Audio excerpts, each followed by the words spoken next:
Tem um outro ponto que é muito importante nessa história do Iraque, que a gente nunca pode esquecer, que é que, veja bem, você tem a guerra Irã-Iraque. No final das contas, existe um derivado de alinhamentos que vem da Guerra Fria que estão ali subjacentes. Então você tem uma percepção de vácuo também, um interesse americano que não é exatamente, agora olhando mais de maneira realista, não é exatamente dominar só o petróleo no sentido assim, tá aqui esse poço de petróleo especificamente.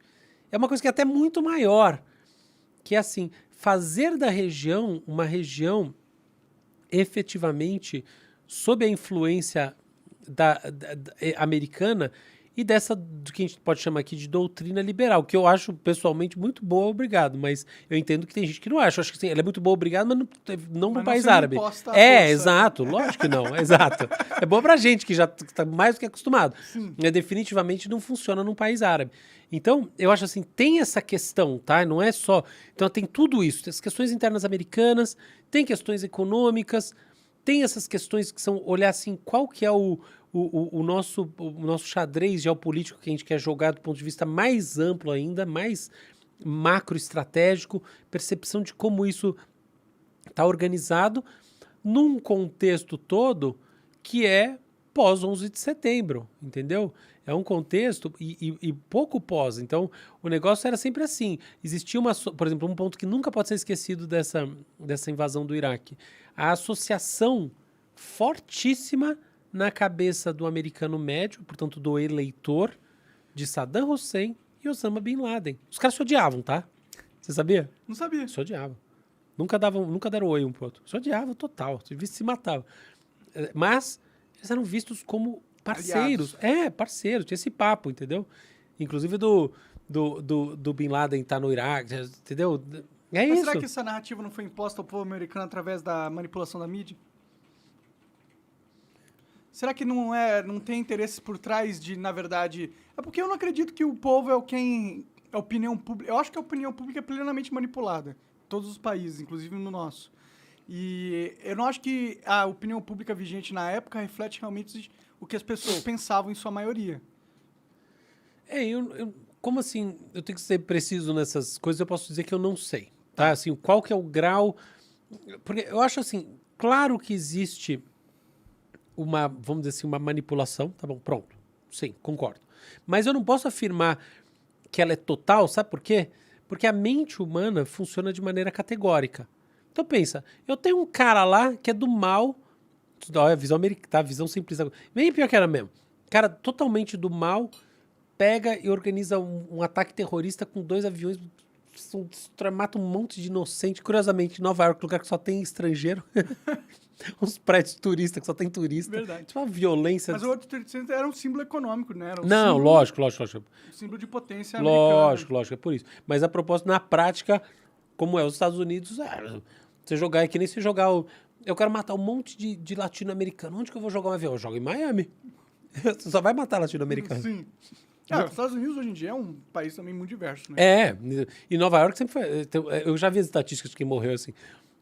A taxa de americanos é alta, lógico, e a maioria. Mas não é tanto assim, é tipo 50 e alguma coisa americano, o resto não era.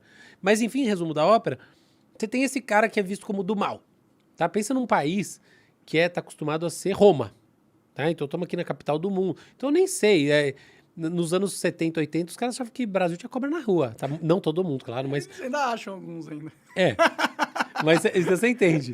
Tem uma coisa de quem não preciso me dar o trabalho de entender os outros povos, porque, na verdade, o impacto deles na minha vida... O ápice exatamente, o impacto deles é baixo. Sim. Então, beleza. Aí você tem um outro, que é num lugar que, do ponto de vista de onde você tá, é praticamente o mesmo. Um tá num CEP aqui, o outro tá no outro CEP, mas os 2 CEPs são no mesmo bairro. É assim que você vê, ainda mais num paísão gigantesco, 2 negocinhos de nada, fala, os caras estão ali. Então é meio parecido. Tem uma coisa do ponto de vista religioso que é parecida, ainda que na prática não seja igual. É parecido, sim, mas não é idêntico. Mas aí você descreve porque como é fácil manipular os caras. Não, mas também como é... nada. Isso pode ser, mas também como é fácil o cara tirar a conclusão sozinho, entendeu? Que, deve ser o mesmo. Assim, Pode crer, pensa entendi. bem, numa situação como essa, imagina que você sabe, você é um americano médio.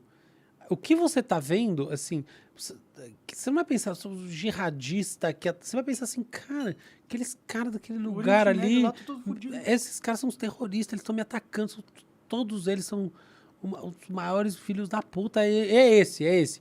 Ah, esse aqui, e o Saddam, lógico, cara, o Saddam Hussein dizer que ele é bonzinho, meu Deus do céu. Ditador sanguinário. Nossa! Não, o nível das barbáries que ele já fez são coisas surreais. Cara, eu acompanhei umas coisas que eu também fui ver de perto. Cara, não, é coisa de filme. O cara era, assim, pensa o ditador sanguinário mesmo. Tiranaço, assim. Nossa senhora. Não, nível... Não é só que ele matou todo mundo que chegou minimamente perto do caminho dele. Não, é o gosto pela tortura, pelo sofrimento. É uma coisa surreal, tá? Então isso tudo é verdade. Então as pessoas também associam. Então tem uma manipulação... Mas pensa uma coisa, no limite, qual que era o principal interesse do Bush, se a gente falar do ponto de vista dessa manipulação interna da população americana? Mobilizar para levar a guerra, para ganhar apoio, para gerar uma situação de poder inquestionável, né? Enfim, caráter não estratégico do questionamento do poder interno, para ele ser reeleito. Pode ser, nesse sentido sim, mas algo mais sofisticado eu não vejo tanto, tá? Eu vejo mais assim... Americano médio, mais o contrário. Pensa, em vez de eu ter a mídia toda sendo manipulada por forças ocultas, pensa uma coisa mais de baixo para cima, tá? Bottom up. O americano médio, apavorado com isso tudo, vendo as notícias, vendo o que está acontecendo, vendo toda essa discussão sobre ter ou não ter armas de destruição em massa, porque também, verdade seja dita, também o Saddam Hussein não falou, não, vem aqui inspecionar meu país. Também tem isso, tá? Tem toda uma questão de... As respostas internas do Saddam Hussein ao Iraque, ao seu poder, porque tem toda essa questão, né, do líder autocrata, que não vai conceder esse espaço, porque isso é um sinal de clara fraqueza e assim por diante. Então tem tudo isso aí. Aí os caras estão olhando, estão entendendo a coisa e vai se formando uma polaridade nesse sentido. E aí você tem o político... tu tem uma polaridade, aí tem polaridades, sim, interesses do petróleo fortíssimos, que também estão alinhados da mesma maneira, super difícil, negociação do petróleo com o Iraque, um inferno. E também a indústria bélica, né? Indústria bélica. Então assim, aí a coisa, ela vai meio de baixo para cima, você não precisa ter essa manipulação, que assim, o cérebro do sistema que está lá, vamos fazer... Se 5 caras numa mesa bolando assim, ó, vou fazer assim, hein, Fox News, põe isso aqui. Essa parte foi quase de graça, entendeu? Entendi, foi espontâneo. Falar isso como espontâneo, tem gente que vai bater a cabeça na parede. Espontâneo, assim, são grupos de interesse. Mas você não precisa, em geral, nessas coisas que muito fortes, assim, é raro quando você tem uma cola, entendeu? Que chega alguém lá e fala... Colas funcionam assim em países mais autoritários, porque daí você tem a cola mesmo, os caras sentam... Por exemplo, eu não sei se você assistiu a reunião do Putin com... os seus ministros, e, cara, dando opinião sobre se a Rússia devia ir pra guerra ou não. Cara, foi um negócio ridículo, entendeu? Uma encenação ridícula. Por quê? Tá o Putin numa mesa à distância. Eu já vi entendeu? Aí eles vêm todos nervosos, com aquele discurso pronto. Cara, se eu falar alguma coisa que é contrária ao Putin, vai ser tipo no filme do Moraes. Entendeu? É diferente. Agora, nos Estados Unidos, que não é que os Estados Unidos como é legal, não é isso. É outra maneira de organizar o poder. Numa maneira, né, mais democrática, mas como funciona nos Estados Unidos, e até porque tem um outro partido, tem muitos... É mais assim, os grupos vão se organizando mais como um sistema, um negócio chamado SOM, Self-Organizing System, entendeu? São sistemas que quase se auto-organizam.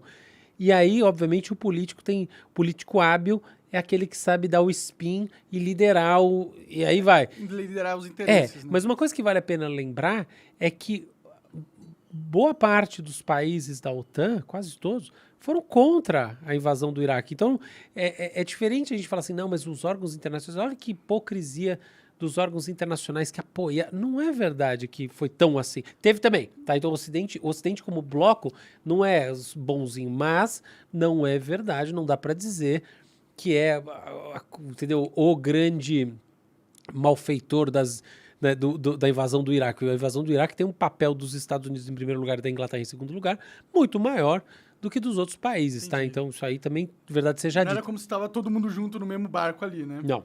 O que você acha?